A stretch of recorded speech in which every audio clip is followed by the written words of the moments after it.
Hello, how are you? Wow, it's so good to be able to have our time again this week.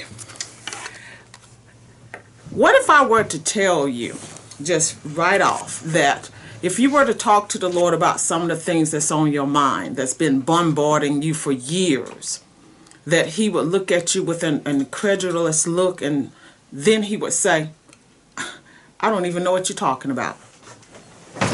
What would you say? How would that make you feel? That the Lord would look at you like that, you pouring your heart out, some things that has just been bombarding you, stressing you out. And He says, I don't even know what you're talking about. Tonight we're going to talk about, it's a good thing that some things never change. Yes, it's a good thing that some things never change. I was trying to upload a video, and how are you? Kingdom greetings to you.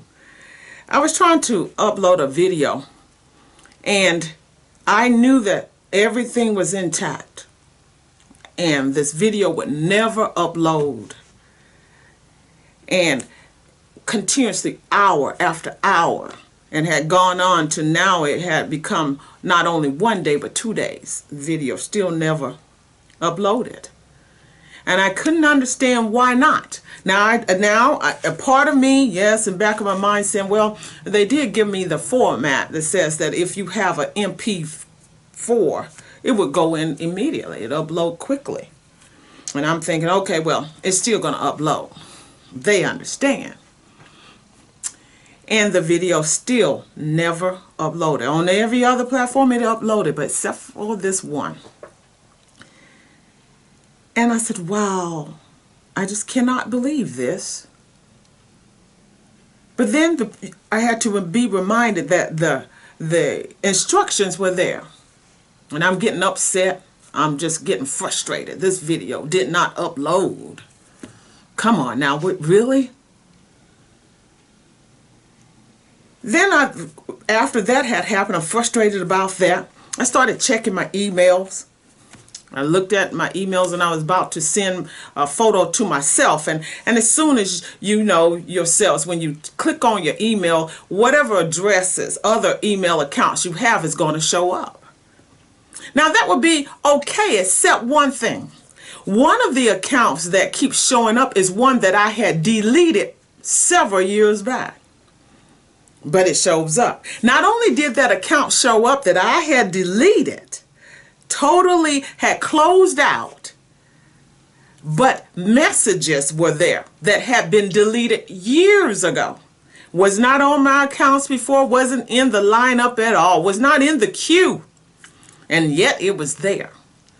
And then I thought about it. I said, wait a minute. I thought that our messages are supposed to be private. I thought that everyone didn't have access to these things. And if that were the case, then how is it that this closed out, obsolete email account shows up in my queue? And the messages that I had years ago, and the majority of them were back and forth messages that I had had with my spouse. So I'm like, come on here, how is that?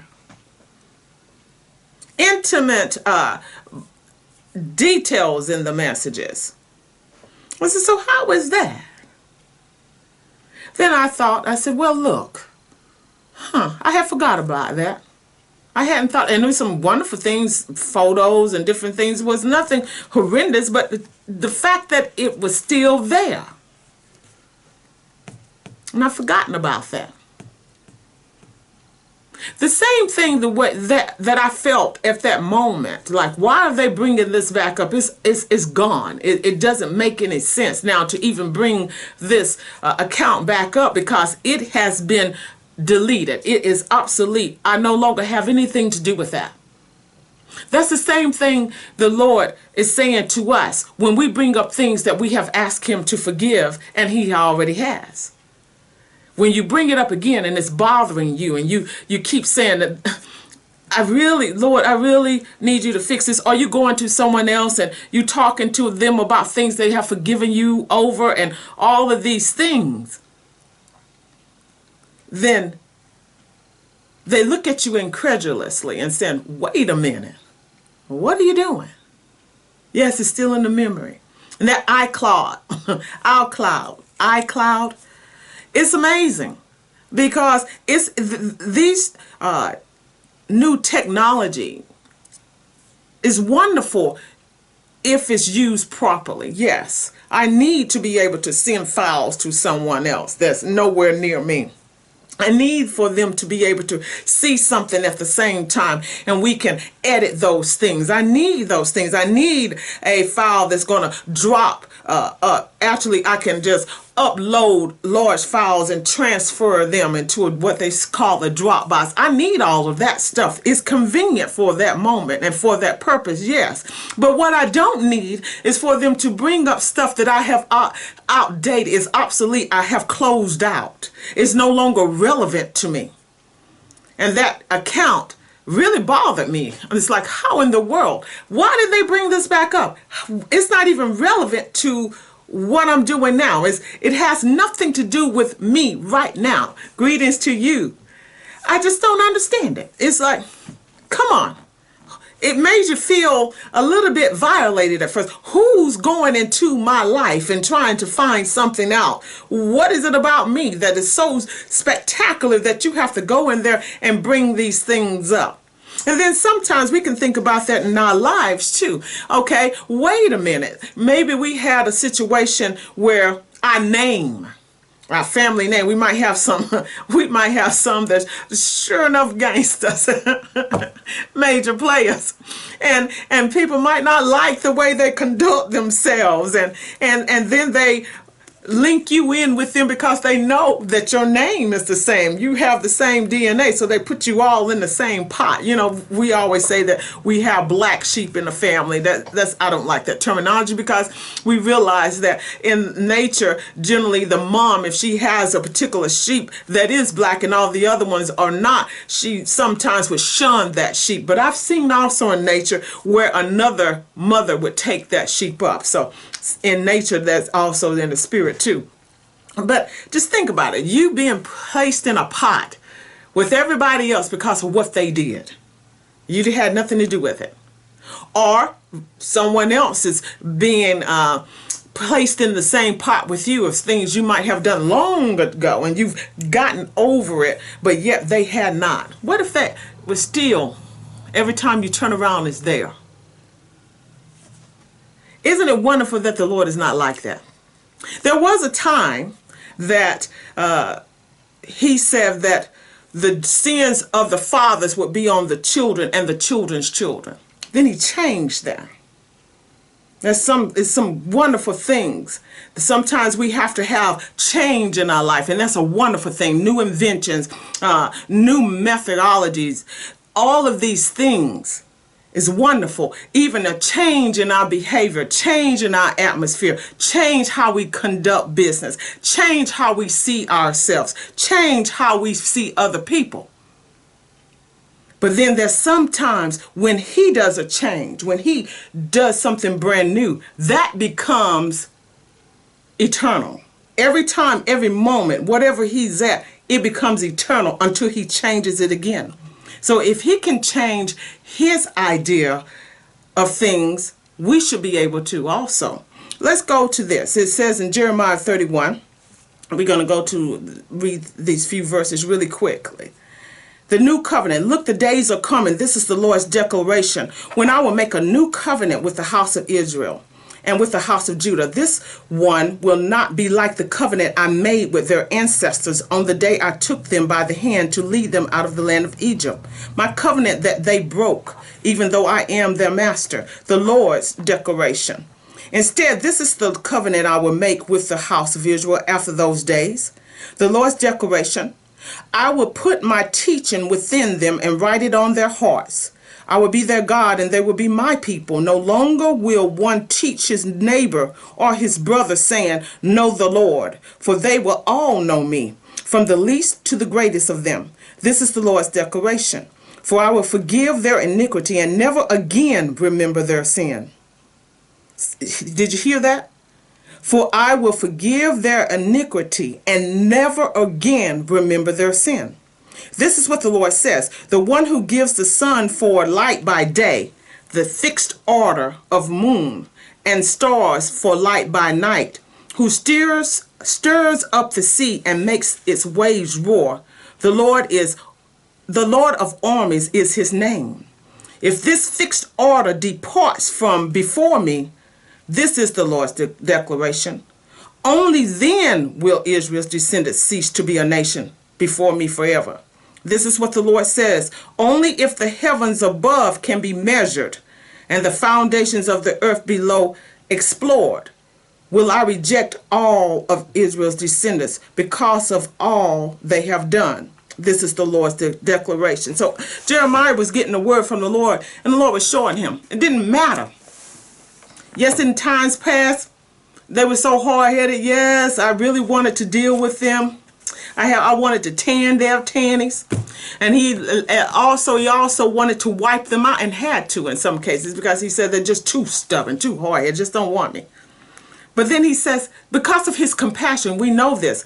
We have to understand, regardless of what we doing or where we are, where we've been, he loves us, and that will never, ever change. And then he made this covenant. He says that I am going to forgive your iniquities and never again remember your sin. Never. It's brand new. You can't even talk to me about it because I don't know what you're talking about. Isn't that wonderful? How many of us would love to live that out moment by moment? Because the truth is, none of us live like that every day, realizing that we already forgiven. And he doesn't even remember what we did. Once we've given it all over to him, he's done with that thing. Don't bring it back up to me. What are you talking about? Oh, it's a good thing that some things never change, and that will never change. The truth that he loves us in spite of, regardless of. And the truth that there's nothing too hard for him to forgive. There are some things he said that he will not, but he doesn't trick us into anything. He said, don't blaspheme the Holy Spirit. That's his presence, the essence of who he is. Don't say what is holy is unholy. When you recognize that that's who he is. So you know that he forgives us in all things. If you read the word, you have so many people that are confused by it, because it seems like he was such a nasty God at one point. And then you will see that, no, he's never been. He just had an order to things. And he wants to love us always. And he had even taken everything that we threw, because we all are there, whether we were there or not, we're descendants thereof. But because the same thing is happening now with us, he takes all of our stuff, our brokenness, our nastiness, our hard-heartedness, our hard-headedness. And when we give it to him, he's done with it. He says, I've cleaned that up. He doesn't just hide it. He cleans it up. He annihilates it. It no longer exists to him. When he sees us, he doesn't see anything but himself. When we have asked him to become our Lord. Yes, there's a terminology that really causes people to kind of be vexed when he says he's your master. He doesn't mean to the point you are a puppet or you are a slave. It's the relationship unto where you are obedient to him and submissive to him. That's what the old covenant was saying. But then when he came down in the personage of Jesus, who is himself, he said, you're my friends. I don't call you slaves, you're my friends. And that's where he is, and that will never change. You're my friends. He gave his life up for us so that we could be his friends. But then, we talked about before the functions that he's in. When he's the Father, He's the one that's giving the rules and telling you what your boundaries are. He's establishing a place for us to live. He's providing food for our table. He's providing the clothes on our back. All of these things, everything that we have, we give him praise and give him glory for. That's the Father who created us in his image and in his likeness. We are and were created. Yet, when he came down in the function of the Son, the Savior, the Deliverer, our friend, our husbandman, he came to redeem us back because we had left him. We had cheated on him. We not only cheated on him, we had all kinds of orgies on him. We did all sorts of things because, what I mean by that, because we started worshiping other things. He created us to be his bride, whether we male or female, meaning that spiritually, he coming back for one bride, coming back for us. He loves us in such that capacity. When you read the word, you'll find so many analogies that he will use. One moment we're children, another one we are his friends, another we are his brothers and sisters. Because we become joint heirs with him. The functions change according to what is needed at that moment for us. But he loves us so much. He gave everything. He would do anything, and he did. He came down to experience everything that we go through. There's not one temptation that we go through that he wasn't exposed to and was tempted with. Yet he did not sin for us because he couldn't anyway. Even though he was in the flesh, he still could not, because who he is was in that flesh. So what he was showing us, that who we are, yes, we have a fleshly body, but once we have entered the covenant with him, he's inside of us. Yes, joint heirs. He's inside of us. So we don't have to do those things either, is what he's saying. You let me be who I am in you. And then when you make a oops, a slip, a bump up, a bruise, you gotten bruised and broken up, and you come to me, and you talk to me all about it, and you ask me to take it all away, and you tell me that you are sorry for what you did, I would forgive you immediately, and I'm done with that. Don't bring it up again. We don't need to hold this conversation. It's about like the movie The Bodyguard, and when Kevin Costner was in there in the kitchen scene, because the former bodyguard that Whitney Houston had, he loved her as family. And he was protective, but yet he became jealous because this new bodyguard was on the scene. And this brother, he was packing knowledge and experience. He was really, really great at his job. But yet he had a void in his life. He was very much lonely. He was very much hurt because he had a loss in his life. But he was able to function in his capacity. And this former bodyguard who friend / family was jealous. He saw where this relationship was going, but he was jealous. So he's gonna show himself to be such a strong protector, and he was acting like a bully. And he decides that he's going to put Kevin Costner in his place, and Kevin wasn't saying much of anything. He was quiet about this thing. And the former bodyguard starts his stuff and got his behind whipped.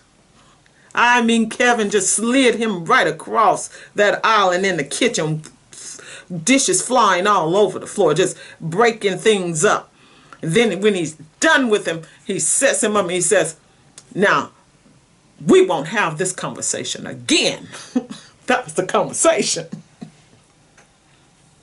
That's the way it is with us. We make things messy and nasty and hard, and it doesn't have to be, because he's done. We gave him all of that stuff. How are you doing? And he's so done with us, keep bringing up the stuff that's hurting us.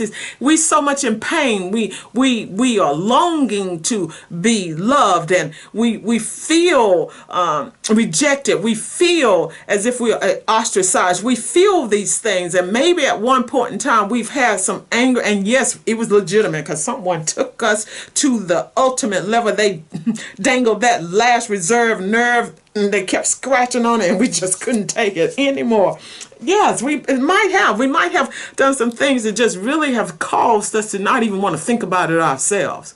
We gave it over to him. We said, you got to take it. And if you haven't, you just give it to him. Say, I need you to take it. I know you see it all anyway. And he's hurting along with you. He's not trying to beat us up. He's not trying to shame us. He's not trying to even blame us. He understands. That's why he came down to understand. Why was it that it was so difficult for us to get it right? Why our flesh would get in the mess. And that's because of the enemy. When he fell down, he caused that problem. It wasn't like that. That joker caused the problem even from the beginning.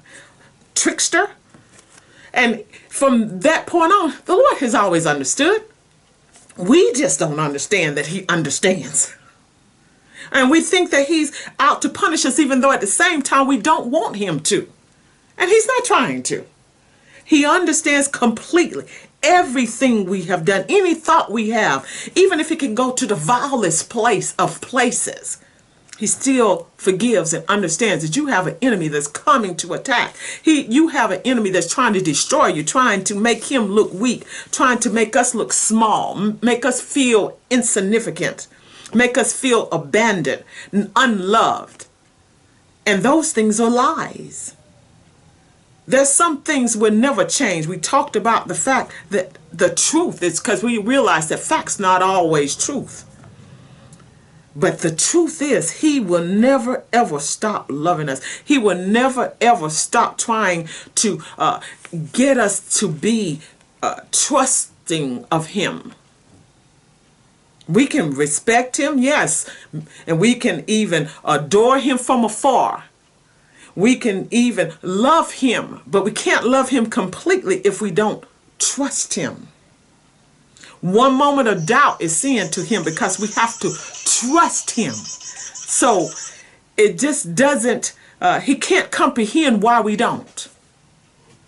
When there's nothing about him that's going to change in that regard, that he's going to always love, always provide, always be here, always leading, always guiding. If someone were to tell you tonight, we hear this all the time, make your list. Check those things that was going well in your life and those things that's not. Check that list.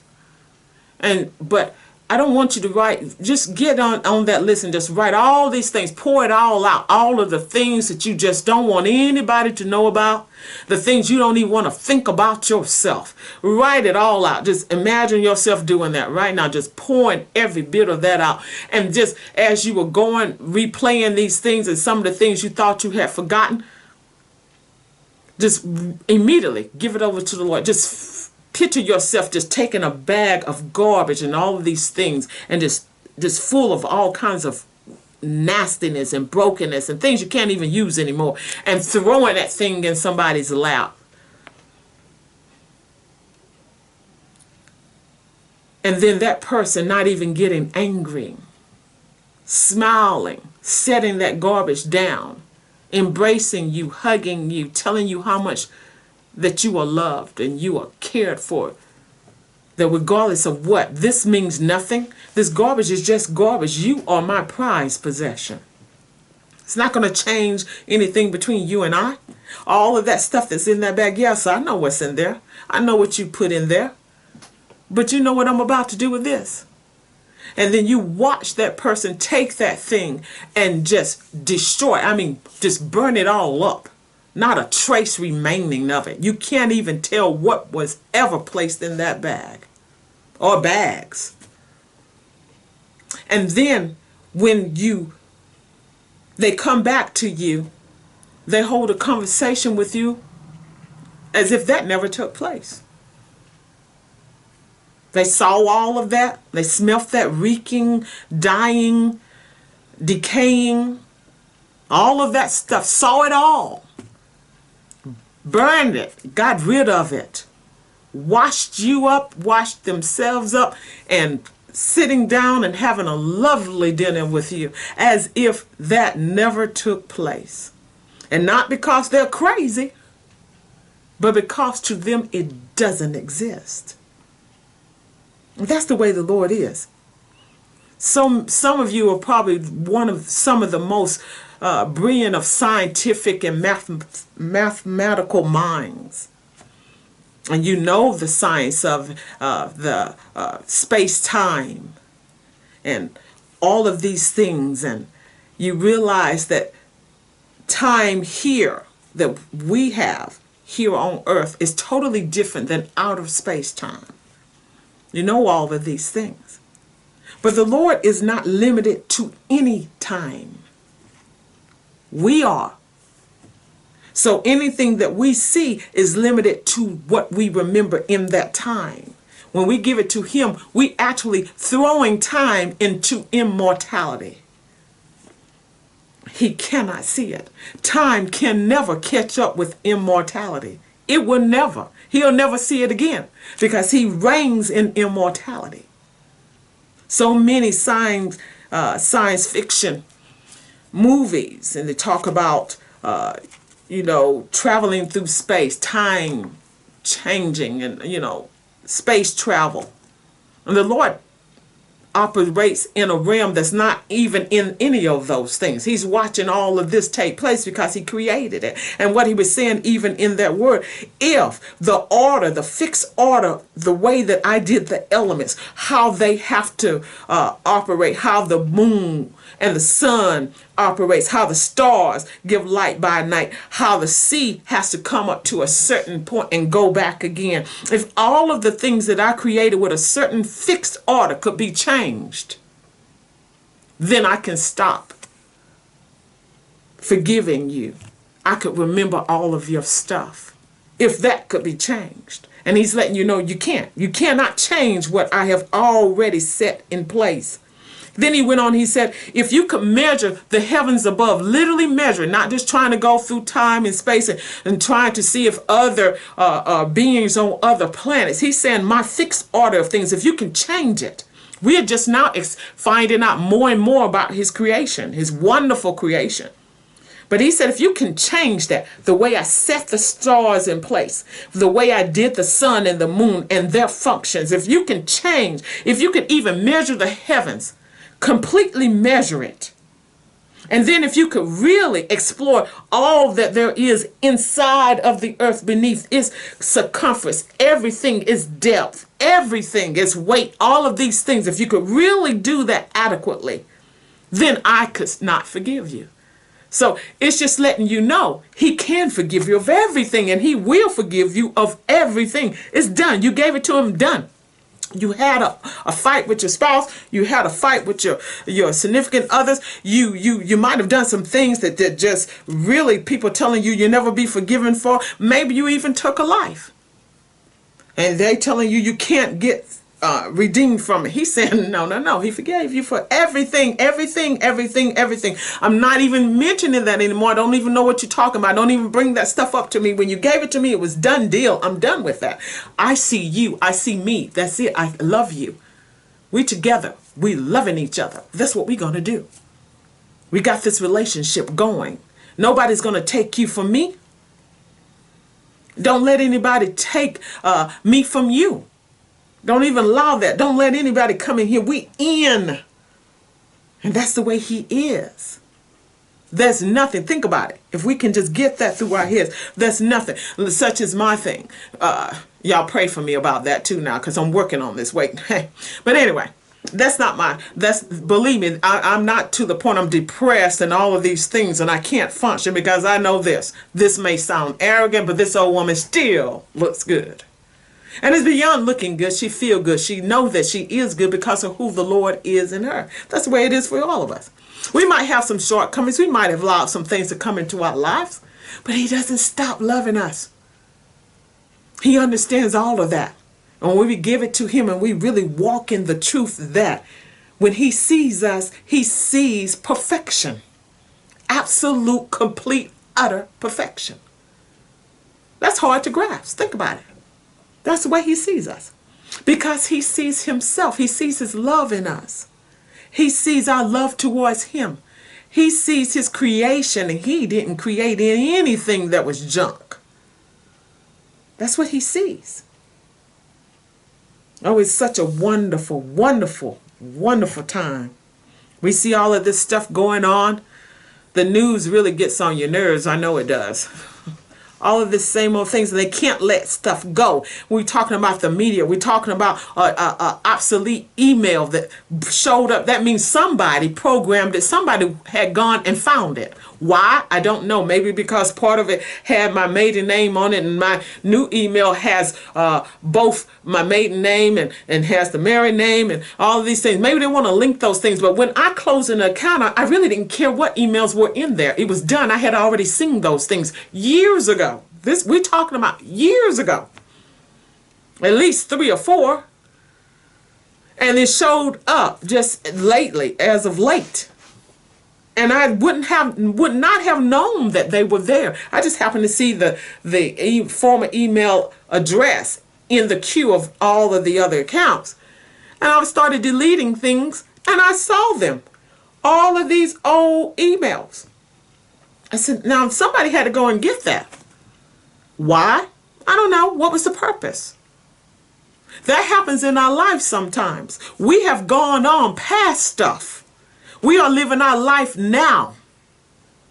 We are no longer where we used to be. We're not doing what we used to do. We're not saying the same old things we used to. And somebody's still trying to remind us of what they remember. Where you've been. No, you no longer that person. If you're not thinking that way, you're not doing those things. I don't care if you just said that stuff 5 minutes ago. You let it go and you gone on. It's over. It's done. But you find some that still want to dig that stuff back up because they're not healed. They don't know how to function with the truth that I don't have to do all that. It doesn't take all of that ugliness and hatred and bitterness. Yes, we all get angry. Yes, we do. Yes, because sometimes people can take us, like I said, to that last point, dangle on that last reserve nerve. And yes, we might say some stuff we just don't want to think about later. But at that time, it felt real good. And yes, they deserved it. Yes, they did. But then you feel bad later. You're done with it. But my goodness, I'm telling you, there's some I'm still praying for. They still bringing that stuff up about poor Snoop. He was upset. Everybody knew he was upset. That was understandable because what was done was business, strictly business. We understand that shouldn't have been done, not that way. So yes, but every time you turn around, you keep seeing it, and they're going to bring this stuff up years later because it's in the media. When they want to find something, you've gone on with everything else and life is sweet. They're going to bring back up something for the ratings. And that's what people do in their lives. When you are doing well and you feeling good and life is sweet, because they're at this moment, they need a quicker picker-upper. They go in there and dig up something to make somebody else feel small. Don't let that happen to you. Don't let the enemy do that. That's a trick. They don't even know they're being used. Oftentimes people really have no clue that they're being used. They don't. So don't let that happen to make you feel small, to cause you to feel that I have to still deal with this. Some things you got to understand. We can never go back in time and redo that. We can never go back there and fix that up or clean that up. We can apologize and we can go on and that's it. We're limited time. The Lord is not. He's done with that. He's not in time. Just remember that. Just remember that from now on. Some things will never change. And that one thing will never change is that he loves us. He's got our back. He's got our front. He's got our sides and tops and bottoms, insides and out. And he's done with our junk. Once we gave it to him, he tossed it away. It's over. It doesn't matter what the media say. It doesn't matter what how are you doing? It doesn't matter what other people saying. I remember what you used to do. You know what? It's still there. Everybody can see it. That's not you. That's something you might have done. But you live your life like the brand new you are. They can say it, talk all day long. They can say, oh, they in denial. You're not in denial. It doesn't exist. If the Lord says he don't remember it anymore because he's not in time, he got rid of that stuff, you're his child, it doesn't exist. Done. Over. Fini. It's over. We can't keep beating ourselves up for things we cannot fix. There's some decisions we made in our life. Yes, we wish we could go back in time and turn that thing around. But the truth of the matter, even when we saw in these science fiction movies, anytime they had the opportunity to go change time, what was destined to be was going to be. It might have processed itself in a different manner, but the end result always came back to be the same. So same thing with the Lord. He destined us for greatness. He destined us to be with him. We can allow ourselves to get there. It doesn't matter how many bumps and bruises and slip ups and bumps ups that we had gone through to get to where we need to be. And yes, some of that stuff might be bloody, it might be sweaty, it might be gooey, it might be messy, might be just all the vilest of things that we never even want to think about. But it happened and it's done. He cleaned it up. He threw it away. You remember we said the garbage bag, we tossed it in his lap. All of that stuff. He saw it. He knew what was in there. He smelt all of the decaying and all of these vile things. And he took that bag, took it and burned it up. No trace. Came back, washed you up first before he washed himself up. And then he washed you up together. And he's done. There's no trace of it. And he sits there and talks to you like that never happened.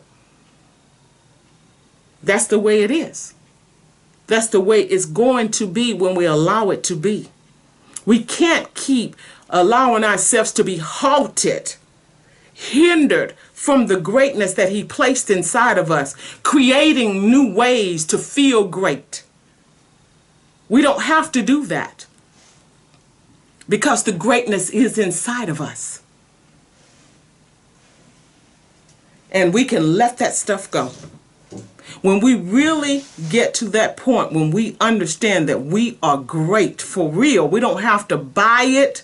We don't have to sell ourselves. We don't have to sell our furniture, our children, our reputation. We don't have to be slaves to anything. People trying to make us think that they own us, our gifts, our talents, all of these things making us feel like we have to bow down to them. No, you don't have to, because your gift was given to you by the Lord. That will never change either. You don't have to be settling for nothing less than the best that God has for you. And some of you might be on here or looking at the replay, have to get to the point you have to renegotiate your business plans and your business partnerships, because really you were never supposed to be with them anyway. It's not the point that you outgrew them. They had never been on the same level with you anyway. Yes. So I thank God for all of you. I tell you, it's a wonderful time to be. It's a wonderful time. It's a wonderful time to be here. Oh my goodness. So tonight, we're going to think about it. We're going to go there and just sit down. Like I said, you hear all the time about the list. We're going to write the good and the bad. No, we're not going to write all the good. Because we don't even realize that right now, how much good sometimes. We're going to write all those ugly, negative things or thoughts and all that stuff. We're going to pile it all up. Every incident we didn't want to talk about and all these things. Write it and get rid of it. It's done. Brand new you. Because you were already brand new. He's been waiting on us to see it. To embrace it. That's what he's been waiting on. He sure has. Oh my goodness. I'm not going to keep you much longer. That was just the message he wanted us to know tonight. That there's some things that should never change. That will never change. And that's a good thing. The truth that he will never stop loving you. The truth that he gave up everything so that you could have everything. Yet he never stopped being who he is. He has our back. He has us. He made us more than conquerors. That there's nothing that we can't have if we don't ask. And we hear this all the time, but do we really know what that means? So there's some renegotiations that has to take place in our lives. Like, okay, that contract we signed, okay, that's enough already. I didn't read the fine print. But see, with the Lord, there is no fine print. He gives you exactly what he wants you to have. Immediately he gives it to you. And he doesn't have any tricks up his sleeves. He puts everything wide open for you to see. You can read it all out. And there's nothing in that contract that's going to not be to your betterment. He has everything in line for you. That's what we're going to do. We're going to look at it and just embrace that truth, that wonderful truth. It's a good thing that some things never change. Oh, I thank you all so much for joining me. I really do. I say this all the time, that I love you with all of my heart. That will never change either. But one thing that will never change, it is much more important. And this is it, that God loved you first and he loved you best. God bless you. Good night.